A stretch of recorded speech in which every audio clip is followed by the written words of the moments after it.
Day one started when I laid down that night, and I prayed to God. I said, you know how I am. I said, I want to do what's right. I said, I don't want, I want to quit going to jail. I want to do the right thing. I want to feel good about myself. I said, but you know my heart that, I'm helpless to this. What doesn't kill you makes you stronger, stronger. Nothing can break us any longer, longer. We stand together now. We stand out from the crowd. Nothing can break us. We are stronger, stronger. Nothing can break us any longer, longer. We stand together now. We stand out from the crowd. Nothing can break us. We are stronger, stronger. Nothing can break us. We are stronger, stronger. Hi, I'm Melissa. I'm a peer recovery coach with Sunrise Recovery, and this is another installment of Sunrise Success Stories. And today I have a wonderful success story, another two-time champion, James Truman. Hello. Hi. And what is so awesome about James is he came in patient, and then he just didn't stop there after graduation, which is a feat unto itself. And we'll talk about that and what he was like when he first came to me. But more than that, he came to the IOP, which is Intensive Outpatient Programming, and he did another program and graduated, which is huge. I'm so excited you're here. You Me are, too. yeah, you are a true Sunrise success story. Yeah, I feel like it.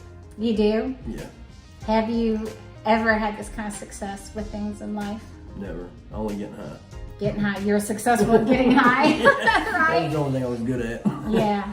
Yeah, Isn't that crazy? yeah, And you built your life around that, didn't you? yeah. That became your identity. Yep, that's all I knew for Right. 25 years. 25, do you hear that? 25 years. So that's pretty much his whole entire life. Yep. And so James and I are going to kind of walk through who he was, how he started using, and then how his life became unmanageable. And it took him a little while to figure out that his life wasn't manageable. But once he realized, he took off from there, and you are truly a success story, and I'm proud of you. So Thank you. let's talk a little bit about what life was like for James when you grew up.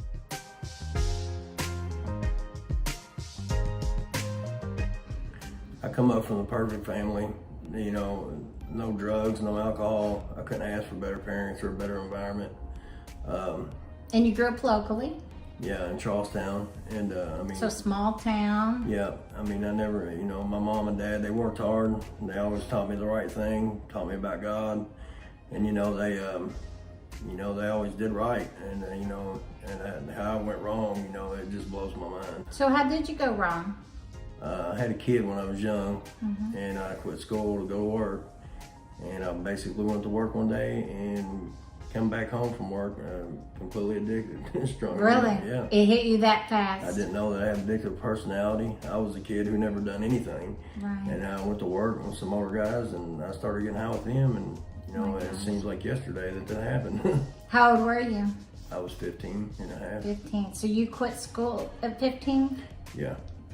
Yeah. Yep. So- Never went back, and then when I was 16, I went there when they signed me out. Wow. Yeah.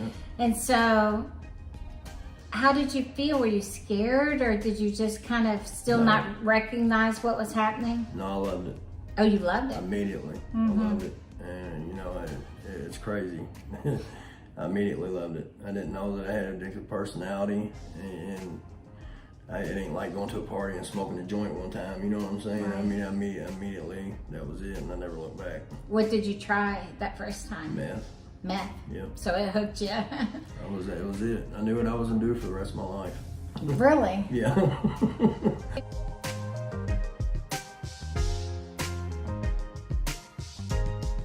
What kind of personality did you have before drugs? I was a good kid. I was respectful. I was the kid that my parents trusted, that didn't need no guidance.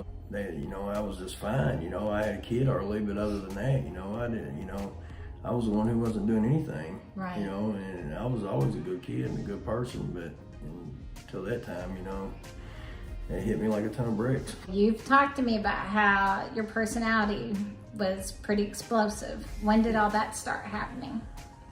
I've always been a firecracker. I've always been a firecracker, and that, Yes, he is a firecracker. that always that didn't help none. You know, because I'm wound tight anyway, but that right there didn't help things at all. And the meth into that. Oh yeah, that definitely wasn't anything I needed. So that was a combination that just did not gel well for you, Yeah. right? Yep. Talk with me how life unfolded for you. It was, you know, I didn't see I lived without any consequences for 5 or 6 years, and then it just started just hitting me like a ton every day. You know, just something worse happens today something would happen worse than what happened yesterday. I mean, it's continuously just getting out of control, even more and more, and then, you know, it just, jail started coming up, you know, I mean, always, I mean, every single year I'm locked up 4 to 6 to 8 months out of every year since, you know, 1999. Yeah, you've had a lot. Have you ever figured out how much jail time you've done in your I got life? like 6.5, 7 years. Just Over for, like, that just time little, frame. I've never been to prison, but just little installments. You know what I mean? Right. And it sucks, man. Right, I'm sure. Yeah.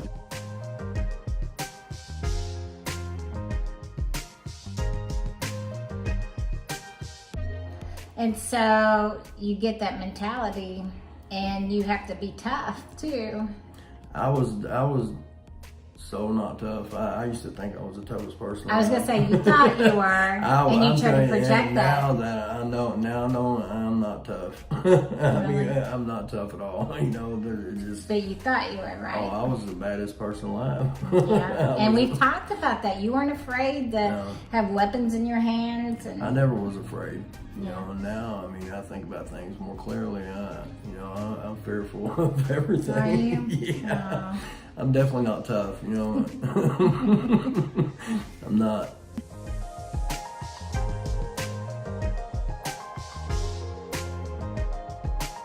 You know, when I lost that attitude, that's when I noticed things started to change for the better. Did you know you needed to change? I know you said I that. always wanted to change, but life was boring without And we getting talked high. about You know, that. I mean, you know, and I always just like if I could find something that I enjoyed doing, or I just wanted to wake up and be happy without drugs in my life, but I never could find anything. Right.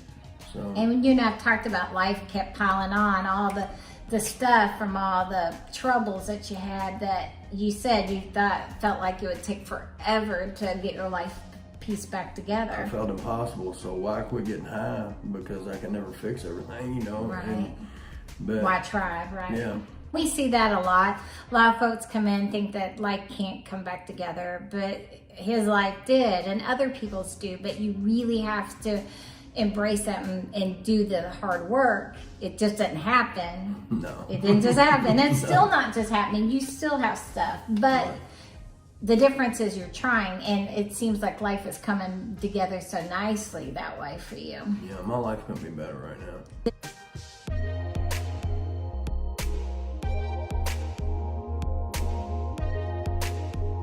So let's talk about that. Let's talk about our first meeting. Yeah, I didn't need no help. Yeah, so we were kind of sitting just like this when I was doing his admission over at Inpatient. And you came in with quite an attitude. And we get a lot of folks from jail and probation, and we laugh, and he and I were laughing about it because I have this face, but then I have to go toe to toe. And man, he came in with some attitude. He was respectful. You weren't rude. No. But you didn't think you needed to change. You had attitude, and I just kept calling you out on it a little bit, and you were All getting all I like, needed was a bed to lay in for 30 days. Right. And get it over that's what with. you got, right? And then I kept calling him out, and I'm like, and he's like, I got this. I have money to pay my court costs, and I'm like, well, obviously your way's not working. And he was like, my way's working just fine, you know. And I don't need help. I'm not like these other people. Yeah. right? That's exactly what I said. Yeah, he thought he was different, and my, you know, I'm 8.5 years in recovery, and I remember I was that same person. I thought I didn't need help. I thought I was different. I wouldn't like those other folks. We're all alike. I mean, we are, and that's okay We're all in because trouble. we can talk to one another and we get each other. But like I told him, you can't play a player, and I played it, and now no one will get past him because Lord knows he played it.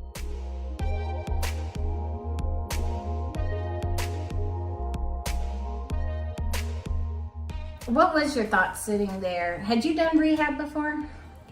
Yeah, and like 2006, I went in AMA in 2 days. I mean, Which he left. I was against really medical advice. looking for help, but I actually had a bad experience, and you know, but you know, that's why I really didn't want help though. You know, after that, you know, and I just wanted the party to never end. Because you know, once it ends, then you got to face reality. Yeah.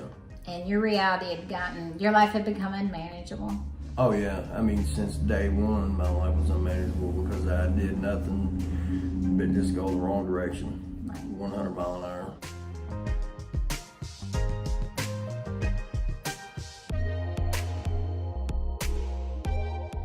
You know what's so funny is I could tell he wanted to change. I felt it in your spirit. Yeah, I did. I think you were just holding on to that last little bit.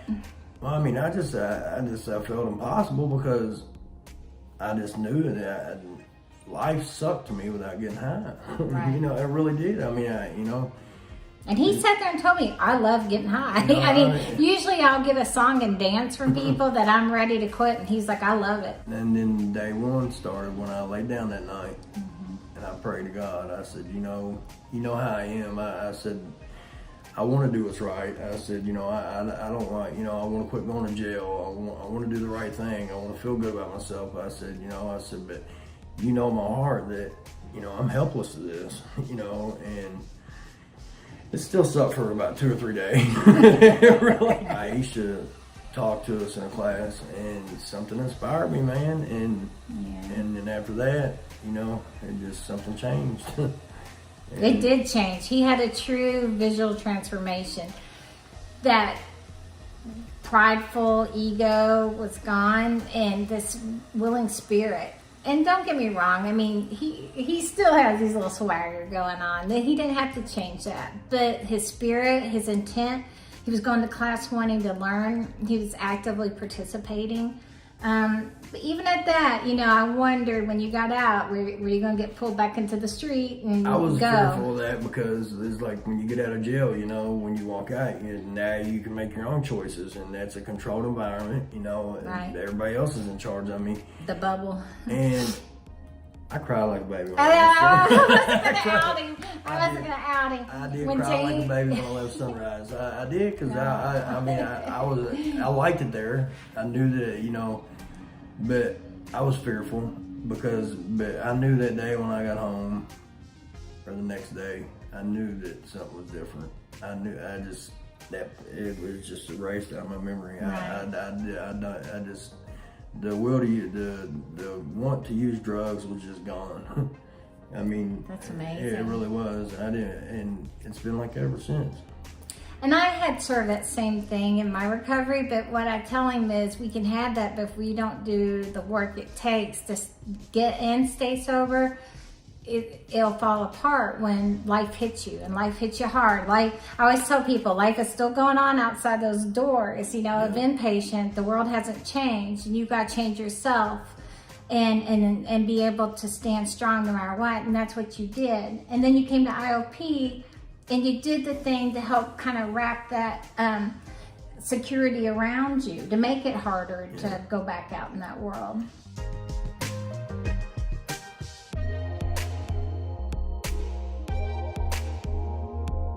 Yeah, it's a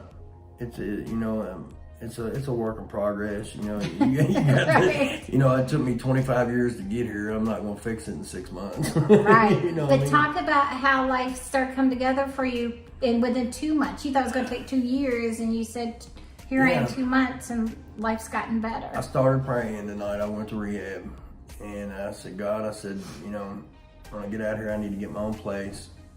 And, you know, and he answered every single one of my prayers from the day one, and he still is today. You know, I got out.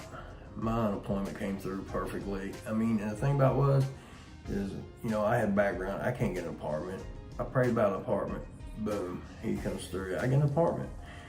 I had not had a utility bill turned on in my name or nothing in my life, and I called out and get my electric on, my cable on, with no deposit and a phone call. And the money that I had was exactly, I mean, Oh to my the dollar. I gosh. bought groceries and I was broke after I set my whole place up with everything I needed. So, yeah, So God delivered to the penny for you. exactly. And 2 days after that, it was on a Saturday. 2 days after that, I got my next unemployment check. So That's I was good. amazing. I was good. Yeah.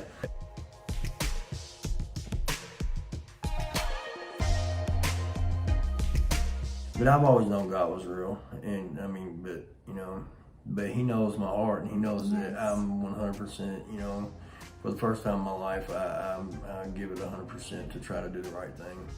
And he does. And so I have to say, when before he graduated IOP, he would come in a half hour early and just sit and talk and work through life. You know, he's doing the head and heart work. And I always say, we can get sober for any amount of time, but if we don't do our head and heart work, it falls apart. Again, you have to build that security layer around you. I always say, like, it's the locks and the chains, everything to keep that world at bay. You pick what you want in your circle, and then you manage your area. And you've done that so well.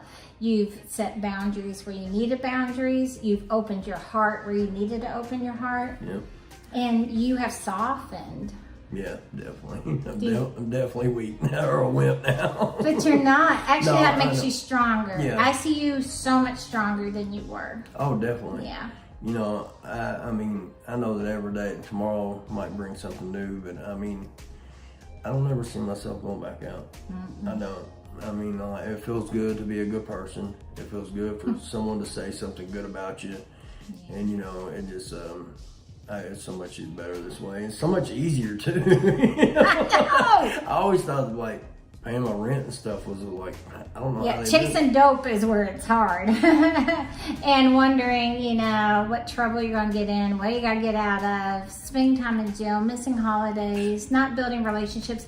What he's been really open to is connecting with people. And not only does he worry about himself, he appropriately worries about his peers. But if someone has issues, and that he's not going to let them drag him down, but he will reach out to hand the encouragement. And I appreciate that about you. He's always reaching out to alumni and always just being Yeah, a I good mean, man. people done that for me. You know what I mean? Paying it back. Yeah. Yeah. And That's a so, good feeling.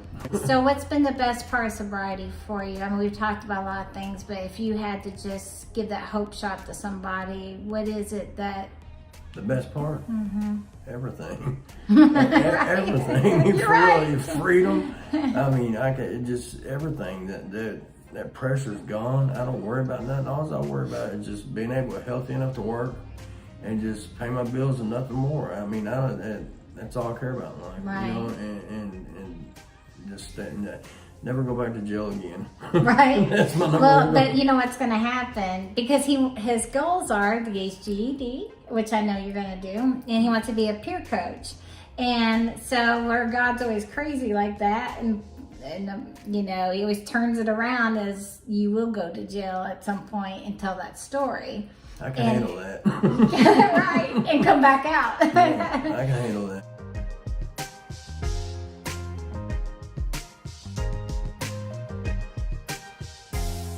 So what's your advice specifically to someone that's been in and out of that criminal justice system?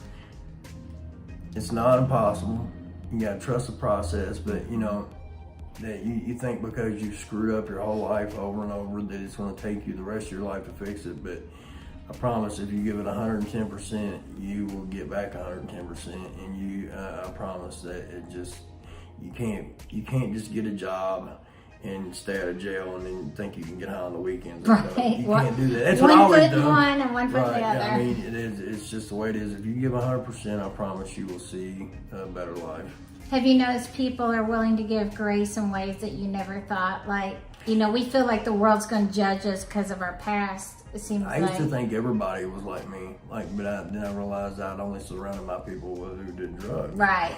And now I realize that, you know, that it's not as bad as I thought it was. You know, there's a lot of people in this world that don't do drugs, you know. And they still love us, though. They want to embrace you and Yeah. have you at church and have you in the workplace. I mean, that's what I'm saying, because there's been so many people that's helped me throughout my life. I mean, and I was bad. I was real bad, you know, and people never gave up on me. So, you know, plus it feels good to do something good for somebody. Right. So, You're right.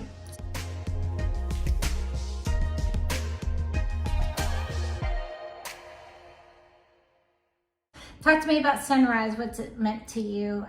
What's been that Sunrise difference for you? oh, everything to that place. I mean, they welcomed me like I was home, like I was family. I mean, everybody in there from the minute I walked in the door. And that's what I needed. If I would have had that in the first place I went to, there's no telling where I'd be at today. But, you know, it's the best thing ever happened to me. I wasn't too rough on you when you came in. No, you actually told me that I would be a leader. Yes. Remember You that? did, yeah. You do remember that. Because when I see folks with a strong self-will and they're fighting it like that and they think they got it, I always know if they can turn that around and if he can apply to recovery what he's applied to holding on to addiction, then we got something there. And he came in as a leader. And it wasn't that cockiness.